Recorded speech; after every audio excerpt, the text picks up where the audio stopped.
Okay, we're back. We've been talking about the mind. Do you remember what we talked about last week? Anybody? What did we talk about? Can you actually remember? I remember something. Well, 2 weeks before, we were talking about the nature of the mind as accepting and rejecting. And last week, we were talking about the nature of the mind to be absorbed. And we talked all about becoming absorbed in thoughts of Krishna and how that's possible. So, one of the things I wanted to talk about today is a theme that Prabhupada often talks about in relation to the mind, probably something that we're more familiar with. And it's a sense of detachment from the mind, disidentification, and as a byproduct of that, detachment. So what does that mean? It means that often Prabhupada has said that sometimes you cannot trust your mind. Sometimes you have to talk to your mind. You have to reason with your mind as if it's another entity. Sometimes you just simply have to neglect your mind. And so it means that we as individuals look at our minds as different from ourselves. We separate ourselves from the mind, and thereby we can see the workings of the mind and notice if it is not working in our interest, then we detach ourselves, or we simply neglect what it says. Now, the problem is that we often identify with the mind, and that means what the mind tells us, or how the mind dictates to us, we often cannot separate that from our self or self-interest. So in that consciousness, whatever the mind says, we just think that's what we are, and that's what we're supposed to do, and that is what is in our self-interest. And the funny thing, or the sad thing actually, is that we can continually make the same mistake over and over. And one of the symptoms of ignorance or being in Maya is the tendency to forget. So we may do something, the mind says, do this, we do it, may not make us happy, or may even frustrate us, and then later on we forget, we do it again. So one of the obstacles that we face is the nature of the mind is that it thinks in repetitive cycles. It tends to think the same day after day after day. So even if we end up in trouble by thinking a certain way, the nature of the mind is that it will continually think that way until we do something to interfere, to reprogram it, or we create new goals, or make new intentions, or consciously become aware that that way of thinking is detrimental and actually focus on changing it. Otherwise, the mind, because it's part of the subtle body, is sometimes it's acting and we don't notice how it's acting. And so it just becomes a part of the way we are and who we are and the way we operate, and it's working subtly, so we're not even really observing it. It's just everything's happening. You could say it's like happening in real time and we're not observing it. So one of the ways that Srila Prabhupada recommends often in dealing with the mind is to be detached, to be an observer of the mind, to even, as we have the example sometimes acharyas will talk to their mind, or that we say pray to the mind, prayers to the mind. And so when we look at this, then we understand what is going on as a mind is conditioned to think in a certain way, and as we, as spiritual beings who want to be devotees, have the intention of being devotees, which the mind often doesn't have. And so we're like living sometimes in a dissonance, that the mind is going one way and we want to go another way. So one of the things that happens when we become devotees is that we make a decision that this is what I want to do, based on, as Srila Prabhupada said, if you hear, then based on your understanding you will come to a point of desiring to live a more renounced life, to voluntarily take up austerity. So we make that decision at some point. Anyone who is a devotee, or anyone who's thinking about becoming a devotee, are starting to make those decisions about what's better, what's right. And finally, when we become devotees, then we make a decision that this is what I want to do. I want to serve Krishna. I don't want to serve Maya. I don't want to live a life which is simply based around what I want, but I want to put Krishna in the center. I want to take myself out of the center. We make that decision. But the difficulty is when we make that decision, we're making that decision through the use of our intelligence, through understanding the teachings of Srila Prabhupada. We're understanding the teachings of Krishna, that we're spiritual beings and this is what we're meant to do. We're eternal, we have eternal relationships, so we make that decision. But the problem is the mind doesn't automatically go along with that decision. So we, through utilizing our intelligence, make a decision, but the mind resists because the mind has a conditioned nature.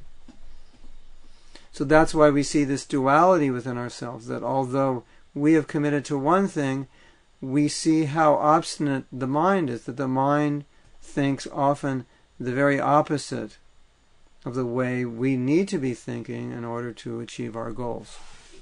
So that's why oftentimes it's recommended to neglect the mind. Don't take it seriously, because the mind is the conditioned part of us, or the part that is always seeking material enjoyment. At least the conditioned mind before we're Krishna conscious, it's habituated to thinking that way.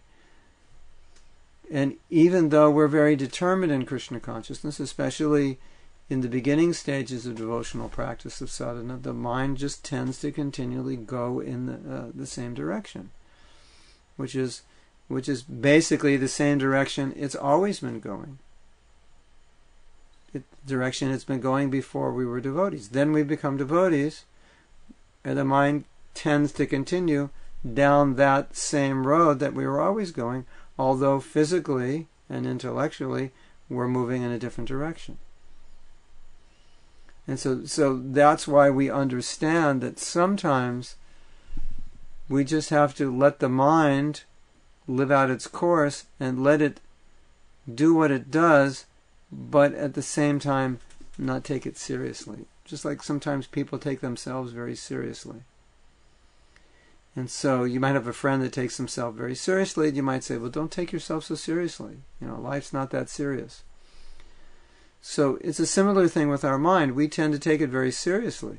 And really what Shastra is saying is, don't take your mind so seriously, because you can't always trust it, because it's working on its past programming and conditioning. Now, as you become Krishna conscious, that tends to change, but it doesn't change overnight. And at any moment, we can be influenced by the modes of nature, and therefore the mind again starts thinking like a non-devotee. Even in Bhagavad Gita, in purport, in chapter 7, Prabhupada says, as long as we are conditioned souls, we're basically non-devotees, or we're basically demoniac. That's our nature. That's the default nature we have, the default programming. The sinful activities that we performed in the past have created these impressions, these scars within us.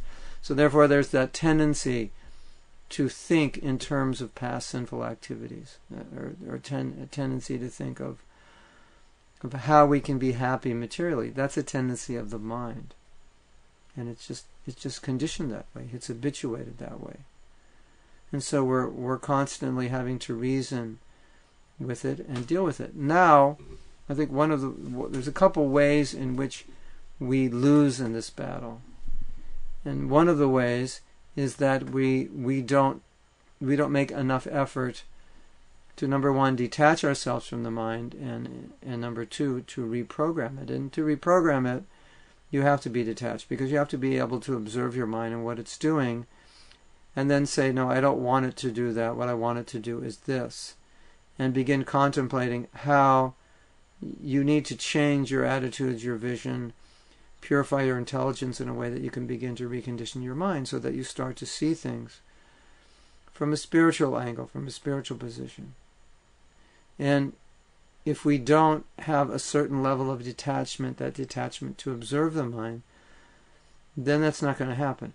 And as I was giving this example, that you have prayers to the mind, acharyas will write prayers to the mind. So this dialogue with the mind is really what we're talking about here. It's a detachment. It's looking at the mind and saying, okay, mind, I see where you're going, and I don't agree with that.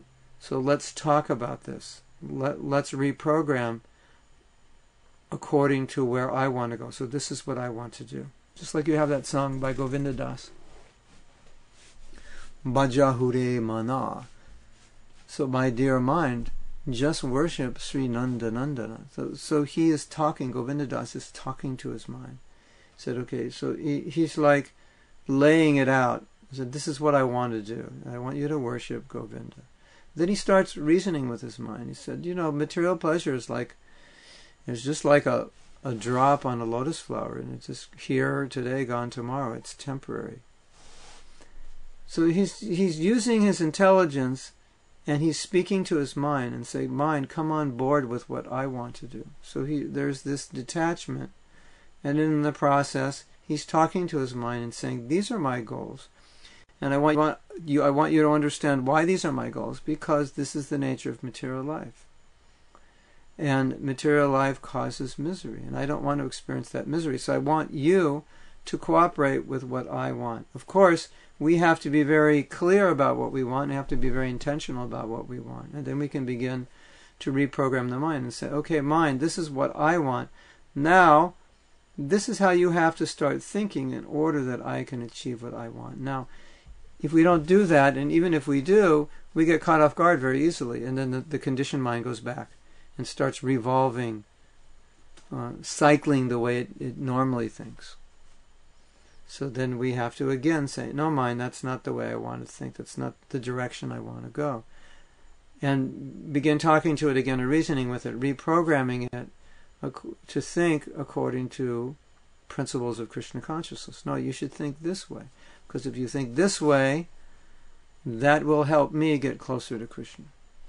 So it's sometimes difficult to detach oneself and just be the observer, because the mind, as Arjuna said, the mind's very impetuous. That means it's like a child sometimes.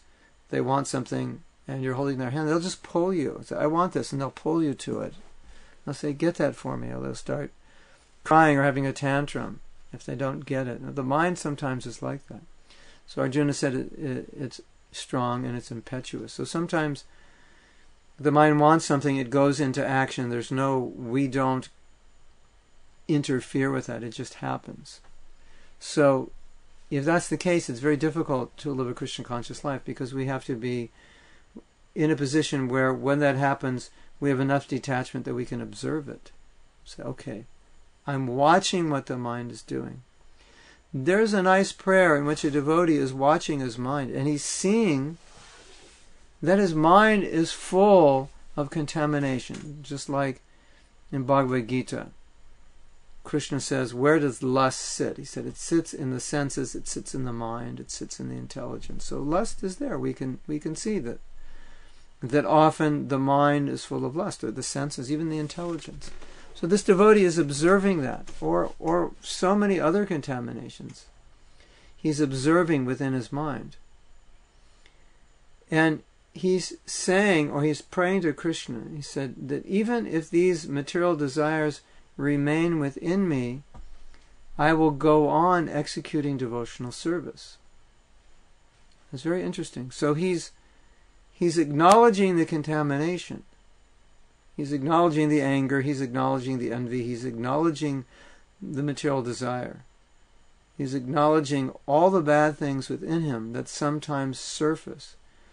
At the same time, he's saying, but that's not going to deter me from my service to you, Krishna. So it's a very, very powerful meditation. It's a very powerful prayer. That even though the mind may be directing us away from Krishna, our intention is to serve Krishna, so that we can come to a position where that intention is so clear within us that even though the mind is somewhere else, we can continue going on towards our goal. And so the mind really has no effect, at least in the sense of taking us away from Krishna. It has an effect. It's disturbing to think of other thoughts while we're engaged in devotional service. But that sense of determination, that sense of detachment from the dictations of the mind, empowers the devotee to remain fixed in his determination. Now, it's such an important point, because oftentimes we get in situations in which the mind becomes overpowering, and we may do something which is not in our spiritual self-interest, and then we may look back and reason that, well, I was overpowered, and perhaps even make the excuse that we were helpless, or felt helpless, or we really couldn't do anything about it. So we want to get over that concept that we can't do anything about it. And we want to understand that we always, no matter how difficult it is, we always have a choice to act in Krishna consciousness, or to give in to the effects of the mind or the modes of nature. It's not that we're helpless. It's not that we can't do anything. And when we surrender to the idea that we can't do anything, then at that point we're in big trouble, because then we go along with it and say, well, that's just who I am, or that's how my mind works. And it's very easy to convince ourselves that that's true. But what did Prabhupada say again and again? He said the mind can be an enemy, and if that is true, why would we want to listen to an enemy? And Prabhupada is saying, therefore, sometimes you have to neglect the mind. So he's saying that's a choice. It's not that you have to do it. Or, why did you do that? Well, I didn't have any control. No, you can't say that. You can say I didn't exert control, but you can't say I don't have control. Now, for example, we've sometimes mentioned in the Yoga Sutras of Patanjali, he talks a lot about how to deal with the mind. And he talks a lot about that because the mind is, as Prabhupada often says, is the central point of the practice of yoga, is to fix the mind, control the mind. And as devotees, that means for us to fix the mind on Krishna. So if the mind is not fixed on Krishna, if it's fixed on something material that pulls us away from Krishna, that defeats the purpose. So Patanjali deals a lot with how to control the mind.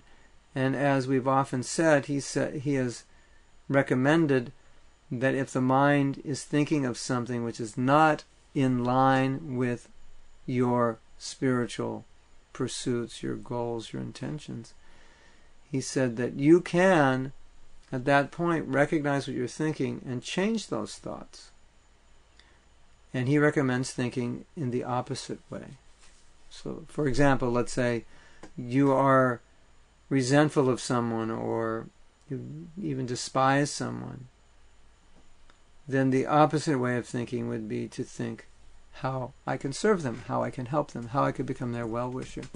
Srila Bhaktisiddhanta Saraswati Thakur said, I should do the greatest good to my worst enemies. I should desire only the greatest good for my worst enemies. So that's an example. Here's an enemy, and now when there's an enemy, how do you feel towards an enemy? How do you think towards an enemy? You tend to think of how you would like them to suffer in some way, or how you'd like to get back at them, or how you'd like something bad to happen to them. So here Patanjali is saying, well, just change that and become their well-wisher. So the point he's making is that, yes, you do have control of your mind. You can alter its patterns. You can reprogram it. And so it starts thinking in more favorable ways. And we have this principle, anukulyena. Anukulyena means favorable, serving Krishna favorably. So Kamsa is an example of someone who was thinking of Krishna, but not thinking favorably. He was thinking how to kill Krishna. So we want to think of Krishna favorably, or we want to serve Krishna favorably. So often the mind is thinking unfavorably, but we always have that option. We have to, at least we should remember, we always have the choice to think of Krishna. Or we always have the choice to think of it in a Krishna conscious way. Or at least the choice to do what? To neglect to not listen to the mind. At least we have that much choice. And you will see that if you become more aware of how the mind is working, if you become more observant, then you will become better at reprogramming the mind to become the servant of your desire, or at least being able better to neglect it. And whatever it's thinking, it doesn't matter. You don't have to act on it. That's the point. And that's the teachings of Krishna consciousness. That's why we take vows to follow regulative principles, because we're making a commitment that even though the desire is there, I don't have to act on it. Of course, Prabhupada has said that just trying to negate something material will not work, because you need to be engaged in devotional service, because it will give you a taste. So ultimately that's, of course, the solution, and we talked about that last week. But often, in order to be properly engaged, we have to learn that art of subduing the mind, neglecting it, reprogramming it, talking to it, being detached, observing it, redirecting it in the right way, and it can be done. It's not that difficult, but it requires practice. Like in Krishna consciousness, everything in the beginning is about practice. And one of the problems we run into is if we stop the practice, then that conditioned nature overtakes us. So it's a constant practice of observing the mind, not acting according to its dictates, which often is very difficult. Sometimes we can only do that after we act according to its dictates, like we become upset, we get angry, we say the wrong thing. We become overcome. It's like we had no control over it. But at least then we can look and see what happened. And say, okay, now how can I prevent that from happening in the future? Why am I acting this way? What's going on here? So we recognize, oh, maybe I have a problem with anger. Maybe I have a problem with fault finding. Maybe that's just the way the patterns of my mind work. We can do something about it. If we want to be Krishna conscious, certainly we must. So now let me look at if you're saying anything. Okay. So Bhakti Carol is here, Adi is here, Anushka Patel is here, and others are here who haven't logged in yet, who are watching us. So this idea of we have a choice of how we react to the mind's dictates, it seems obvious, it seems simple enough, but one of the functions of Maya is to cover us. And so when we're covered, we often don't think we have a choice. And we're just acting according to the dictations. And it's often only when we become frustrated or regret what we've done that we get control of our mind. But the point is we can get control of the mind long before that. And that's why it's so meaningful and interesting that in the Gita Krishna says, sometimes the mind is the enemy. The enemy. What is the enemy? The enemy lives within. That's scary when you think about it. The mind is the enemy, which means the mind can drag us away from Krishna's lotus feet very easily. Happens all the time. Happens to advanced devotees. Sometimes they forget Krishna. Sometimes they forget everything about Krishna. And they're simply acting according to the dictates of the mind. So, the ability to be able to choose to neglect an enemy's dictation is essential for spiritual advancement. It's essentially important. So, does anyone have any questions? Oh, yes. So, Bhakti Carol is saying, well, what about emotions? You have thinking, you have feeling, and you have willing. So, connected with thoughts, often thoughts have no feeling. They're not reacting on an emotional level. And that's why it's easier to change thoughts, because emotions means you're experiencing something. You're experiencing the effect of the thought. You may feel or think, you may think you don't like somebody, but you may not feel anything. You may not feel, I don't like that person, but you don't feel aggressive towards them. It doesn't make you feel angry. You don't feel like being hurtful. You may not even feel upset. But feelings are dictating to us a little more. They're talking to us a little more about what's going on inside of us. And so feelings are often not Krishna conscious, and therefore we often try to forget about them or bury them or avoid them. But feelings are often speaking to us. And if I'm feeling the wrong thing, that obviously will make me feel uncomfortable. And that uncomfortable feeling can be teaching us that, yes, this is when you think in a certain way, it may produce a certain feeling which is not Krishna conscious, and the result is it makes you upset or disturbed, or in some way it is not helping you, or some way it's hurting you. And if you feel that feeling deeply enough, and you feel how much it is hurting you, that feeling can be the impetus to change. Whereas if you just bury it, it doesn't go away. It will act out in some way, and you won't resolve the issue, because you can only resolve it by dealing with it. So let's say you really do feel hatred towards some other devotee, and you know that's wrong, and so you try to ignore or bury that feeling. But what if you confronted it?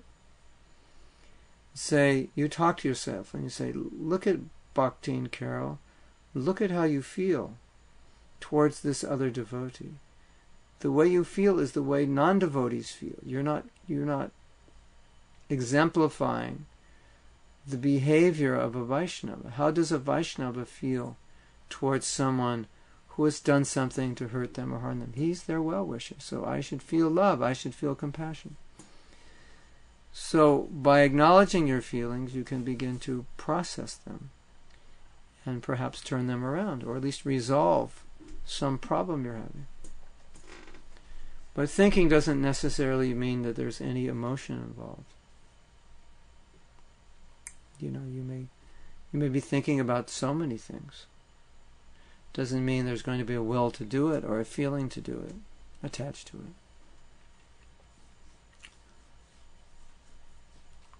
So, okay. If anyone else have any other questions, I brought some things we can read. Or we can't read them. I will read them, and you will hear them. So I just want to wait a minute to see if anyone has any questions before we go on. I brought some things to read, thoughts I've gathered from various sources about the nature of the mind and how to deal with it. Okay. All right, Adi. Everybody's happy out there. So let's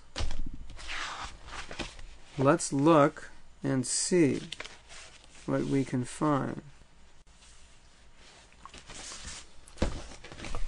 Patanjali has given a definition of yoga, and this is his definition. Patanjali defined yoga as the control of thoughts in the mind. He defined yoga. In the book, the Yoga Sutras of Patanjali, he defined yoga as the control of thoughts in the mind. So I like this word, control. We say, control yourself. Often we say, control your mind. So it's making that point, again, that we do have the power to control our mind. If we don't utilize that power, then the modes of nature will control it. And that's why sometimes we think Well, the mind's so difficult to control because we're allowing the modes of nature to control it, and at that point it often seems impossible to control. So sometimes your mother or your father will ask you, do you want to do this or do you want to do that? And you can't decide. And you just say, I don't know, I can't decide. And so they might say, well, if you don't decide, I will decide for you. So the mind is like that. And said, if we don't control it, then the modes of nature will control it. Or they'll say, make up your mind, or I'll make it up for you. You want to do this, you want to do that. I don't know, I'm not sure. Well, make up your mind, otherwise I'll make it up for you. So that's our position. We have to make up our mind, or our mind will be made up for us. And when our mind is made up for us, then there's this duality in our life. There's this dissonance between what we know is right and what's happening. Because when our mind is made up for us, it's made up for us by the influence of the modes of nature. And so we're not living a life which is integrated with what are our ultimate goals. We're living a life that's segregated. It's a life of duality, where our heart is in one place, but our mind is in another place. And that's a very painful life. So if we learn to be unified between heart and mind, we become very happy. Because then we're a whole person. We're an integrated person. But if our mind is always having the better of us, then we're a segregated person, and then we're always fighting with ourselves in a certain way or a certain sense on a certain level.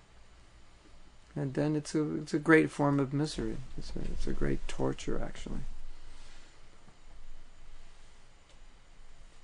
I don't know who said this, but the following quote follows what we're saying. Ill thoughts usually hurt ourselves much more than who they are directed towards. We have to live with the envy, resentment, jealousy, anger, etc. I think I said that. So I'm reading my own quotes. I think only famous people can do that, so I don't know if this is bona fide. So it's the nature of the way Krishna created this world that when we have ill thoughts or the wrong thoughts, it causes us pain on some level. Now, sometimes we may try to avoid that. Avoid it. By avoid, I mean not acknowledge it. But that's why it's important to acknowledge these things, because if ill thoughts are causing us pain, it's better to acknowledge the pain, because the pain will be a motivator to change the way we're thinking.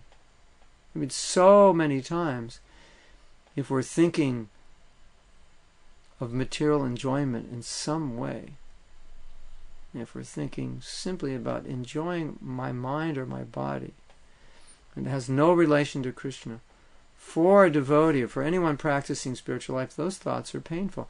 But they come in the form of enjoyment, that we're getting some enjoyment from it.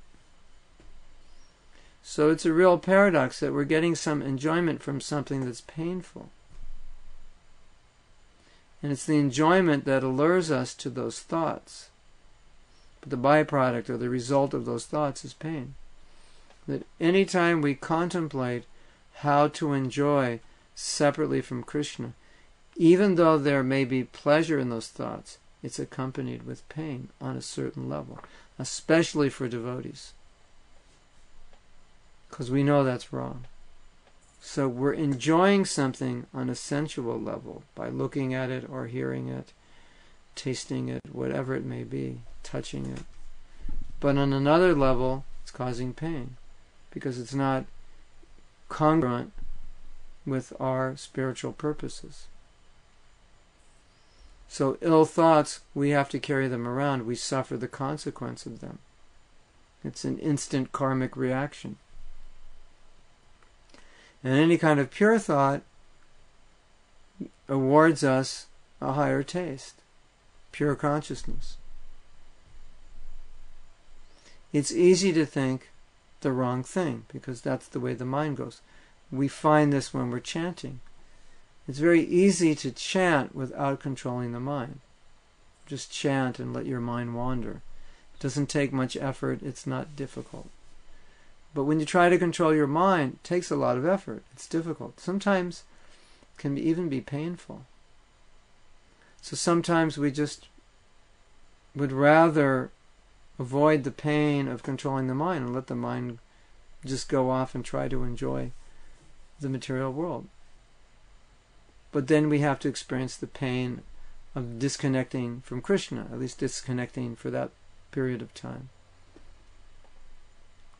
And then, as I was saying, there's this habitual thinking. So the more we think in terms of sense gratification, of putting ourselves in the center, how we can enjoy, the more we think that way, the more it creates a tendency to think that way. Of course, the tendency is already there. So we're only really reinforcing it more and more and more.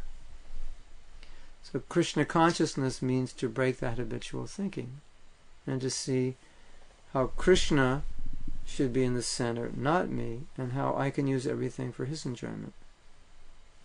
So that's a reprogramming of our mind, of our subconscious, conscious everything. It's a total reprogramming. So the more we are aware of or connected with the reality that any thoughts which are not Krishna conscious are painful on some level, the more we accept that, the more we allow ourselves to experience it, the more we're conscious of it, the more easily it will be to control our mind, because then we're more conscious of the negative consequences of allowing our minds to become distracted by material sense gratification. Even when we're chanting it, our minds may not be distracted by sense gratification, but they may be distracted by other things. And so the pain or the effort involved in controlling the mind always pays off. It's always worthwhile. And the more we think of Krishna, the more we get a taste for it, and the more we reprogram our minds to think that way. A lot of devotees have said that in chanting japa, it's always been a challenge for them to control their mind, but they say that if they continually work on it, it's that at a certain point, what happens is the mind just calms down, and it doesn't distract them, and the mind is just like an observer to the chanting and just listening. So it's a reconditioning of the mind. Wouldn't that be wonderful? As soon as you begin chanting, your mind just automatically just calms down and listens to you chant. But it's possible, like Krishna says, abhyasa. Abhyasa means practice. It's possible by constant endeavor. So you know that's the reality of sadhana. It's a constant. It's not just once in a while in the day we control our mind, but it's constantly. Because the allurements of the material world are all around us all the time. And so we're constantly trying to absorb our mind in Krishna consciousness. And that was how Prabhupada wanted us to be. Always engaged, always thinking of Krishna, always serving Krishna in some way. Just really dousing ourselves with nectar. That was really his program. Just these drops of nectar coming through devotional service or coming through our ears, hearing about Krishna, coming from our tongues, talking, chanting, speaking to others about Krishna, just absorbed in this way, and thereby getting a taste which allures us to this higher position. So there's this impetus, natural impetus to control the mind and senses when there's a taste, because that's what you get by doing it. You get rewarded. So if you really look at it, you stand back and look at it, you see the rewards are extremely great for controlling the mind, and the pain of not controlling the mind is very severe, because then you're a conflicted person. Your mind is in one place, but your life is apparently going in another place, or your body's going in another place, or apparently your body is serving Krishna, but your mind is somewhere else. And so in Prabhupada's instructions, and even in Gita, man mana, it's not just the body that Krishna's talking about, but more it's the mind, and even beyond that, it's the heart.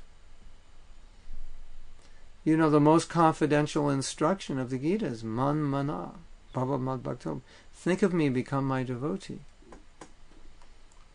That's really the essence. Giving the mind, giving the body is easier than giving the mind, because you can give your body, but you can hold on to your independence, at least in your thinking. You can hold on to your material enjoyment within your mind.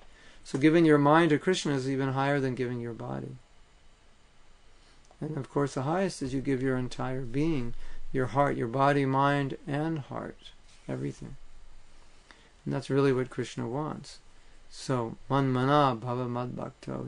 Krishna doesn't just say, give me your body. Actually, in this verse, you could say, namaskuru, he's saying, offer obeisances to me, you know.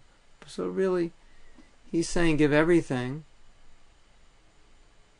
But the mind is the real thing. The heart is the real thing. And so it's a devotional service. It's an important devotional service to give the heart to Krishna. Because that's something that we tend to want to hold on to. You know, we can give the body more easily, but to give the heart fully is often difficult. Often devotees talk about their unwillingness to surrender, unwillingness to give everything to Krishna. But when one advances in bhakti, it's just the opposite. There's an intense willingness to give everything to Krishna, an intense desire. But how do we get there? We have to work our way, wade our way through these waters of practice, of intense practice, of controlling the mind. And then the sweet taste of thinking of Krishna starts growing on us, and it becomes easier, becomes more natural to think of Krishna, to give the heart. You want to give the heart. You don't want to hold on to it for yourself. That's what love's all about. Love means you're giving your heart to someone else. You don't, why do people want to love? Because even though people are self-centered, they still have this strong need to serve others, to give to others, to give their hearts, to give their lives. Men sacrifice their lives for their countries. They sacrifice their lives for their families. Women sacrifice their lives for their children. It's a natural desire. So down in the core of our heart, there's this spontaneous desire to just want to give the heart to Krishna without any hesitation, without any consideration. So wouldn't that be nice? We just automatically, our mind and hearts were flowing to Krishna like the Ganges flows to the ocean. Wouldn't that be nice? Well, that's what Krishna consciousness is all about. So as we practice controlling the mind, then it becomes easier, because we're reconditioning the mind, but also because our bhakti is becoming stronger by that process. And as the bhakti becomes stronger, naturally we become more detached. And naturally it becomes easier to think of Krishna. And then we come to this platform of the essence of the Gita's instructions. Man mana bhava mad bhakto. Think of me, become my devotee. And become my devotee means give your heart to me. And then we have, the famous verse, Patra Pushpam Palam Toyam. Krishna saying, it's not the leaf or the fruit or the flower you're offering, but it's the mood that you're offering it with. As in any gift, it's really, ultimately, it's about the affection of the giver. And so Krishna thrives on affection. And if we remember that, of course we know that, we hear that all the time. You can offer me a fruit, leaf, flower, water, but offer it with bhakti. So we hear that Krishna thrives on bhakti. But to remember that, it's so powerful. To remember that in your japa, to remember that in your service, that it's not about the service, it's about the bhakti. It's about becoming pure. It's not about being recognized. It's about being pure. It's about giving the heart. It's about being a pure devotee. If we always have this meditation, it's a really nice meditation that I've been doing lately, and in doing devotional service, there's so many contaminations that can come up in the heart. But my meditation has been lately that the goal of bhakti, the goal that Srila Prabhupada wanted for us, is to be a pure devotee. That's what he wants. That's what we're here for. And so if you always remember, I'm here to be a pure devotee, then when you're traveling through this world, it's much easier not to get caught up or hung up in all the possible distractions or the possible gross and subtle ways that you can enjoy this world. You just think, no, I don't. That's not what a pure devotee is all about. I'm just trying to be a pure devotee. That's what bhakti is about. I'm trying to be a pure devotee, and therefore a pure devotee doesn't think this way or that way. Remember what the goal is. Remember what Krishna wants from us. What Krishna wants from you and me. If you remember that, then you'll remember, yes, he wants me to be pure. That's what it's all about. It's not about accumulating sense gratification. It's not about position. It's not about fame. It's not about what I want. It's about being a pure devotee. And then, if we're pure devotees, then we have no worries, we have no anxieties, we have full faith in Krishna. We have full faith in Krishna's protection. Everything is, that's everything. That's what it's all about. So, in my experience, my personal experience is that the more we're connected with that desire, the more gradually the mind will come along. The more intent we are, the more we are focused on pure devotional service. That's what it's all about. Giving my heart to Krishna, that's what it's all about. The mind will naturally begin to support us more easily. I found this in japa also. If you listen to anything I've spoken on japa, you may remember that I have my realization about controlling the mind is that if you give your heart to your chanting in prayer, then you don't have to worry about controlling your mind, because you've already, once you give your heart, your mind's there with your heart, really, ultimately. So if you're chanting, you're praying, Krishna, please uplift me, please bless me, please bring me closer to you, please bring my heart to you, please enter my heart, please make me qualified to serve you, please help me understand you, please help me become a better servant of my Guru. If all these prayers are there, then where do you think your mind is going to be? It's right there also. So, bhakti is about giving the heart, and giving the heart freely, and giving the heart knowing and with full faith that Krishna, if I do this, this is the highest perfection. I need not worry, masucha, about anything else. And then, when we're in that consciousness, when we're in that world, we'll find the mind naturally will be much more supportive of our bhakti. And the reason I think our minds are not supportive is because we're still, as long as we're still toying with the material world, we're still thinking there's something out there, the mind's naturally going to hover like a radar and check it out. Whereas if we really want to give our hearts to Krishna, if pure devotional service is really what we're always fixed on, then the tendency will be for the mind to follow suit.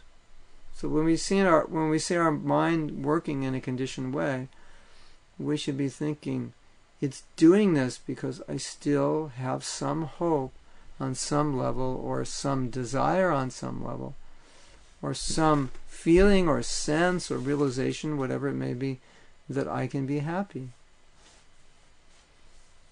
without Krishna consciousness. Or at least I can be happy with this one thing that's not Krishna conscious.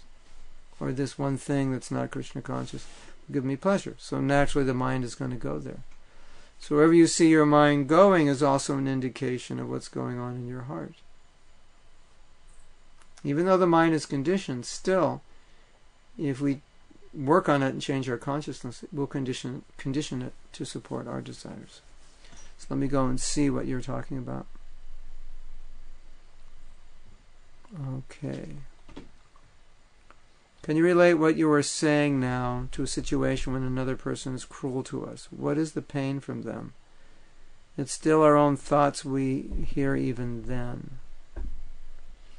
Well, there's not an easy answer to this, but I think the principle that we need to understand is that there's always a right way of reacting in any situation and a wrong way.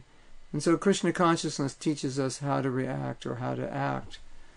And those ways of acting are not always what we would consider normal by standards of this world. Like when I teach forgiveness, I say, my realization has been that forgiveness, materially, it doesn't seem like the right thing to do. It's because when you've been mistreated, it's not normal to not want to, in some way, react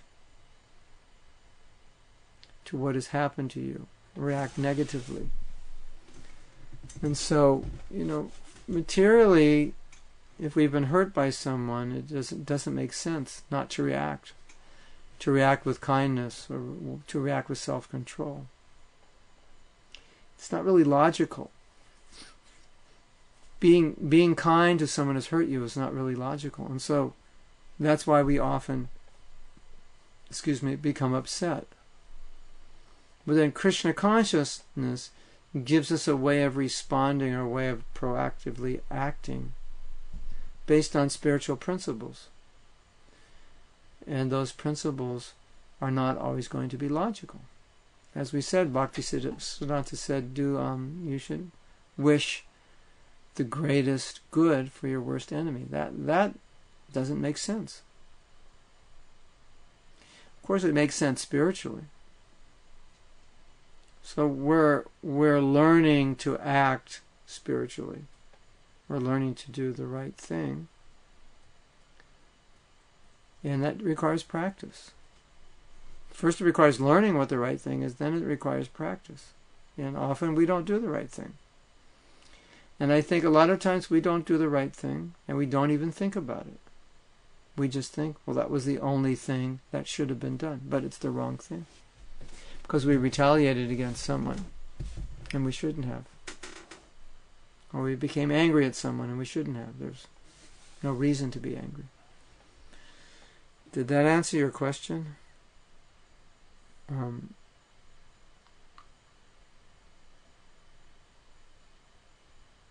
What is the pain?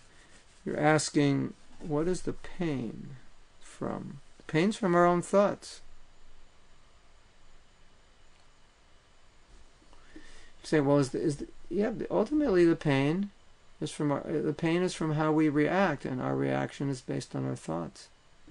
I mean, if somebody hurts you, you could think, for example, that this person is in pain themselves, and that's why they're hurting me. So it's possible you could feel compassionate, which is, of course, a higher way of thinking than thinking of ways to retaliate, or just being upset or angry, or thinking cruel thoughts. So I'm not saying that situations won't provoke you to think in those ways, but what I am saying is that you don't necessarily have to think that way. And as devotees, we should be practicing to think in not reactive ways that are influenced by the modes of nature or influenced by our past conditioning. And of course it's difficult. We're humans. We react in strange ways. We don't always act reasonably. We don't always act in Krishna consciousness. But whatever the case may be, those thoughts which we possess may cause us great distress if they're not Krishna conscious. Okay, she goes on to explain, the pain one can feel when someone is mean, just that it hurts and you cry.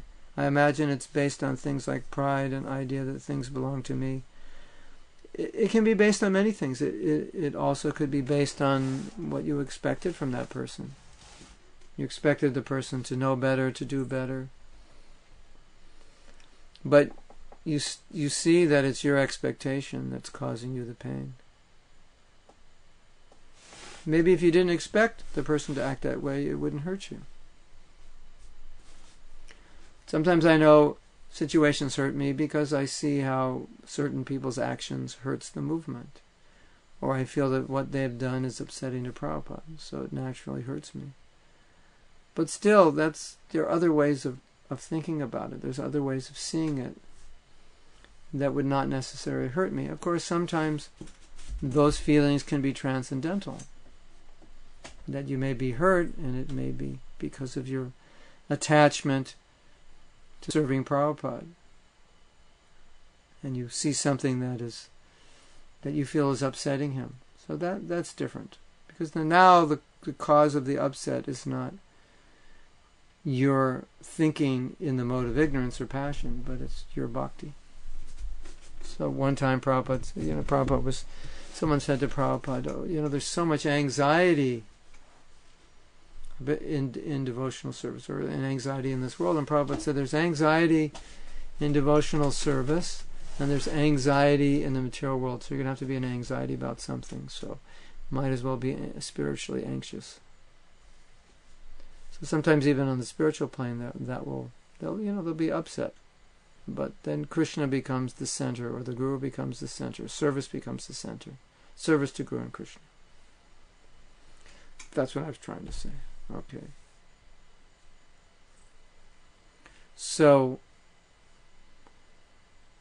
we're talking about expectations. We expect devotees to act in a certain way. Sometimes they don't always act that way. There was one writer, I don't know his name, he said that, often when you see people acting improperly, you can adopt a compassionate attitude and think that the person is also struggling in their life, and they're undergoing many of the difficulties that we all go through.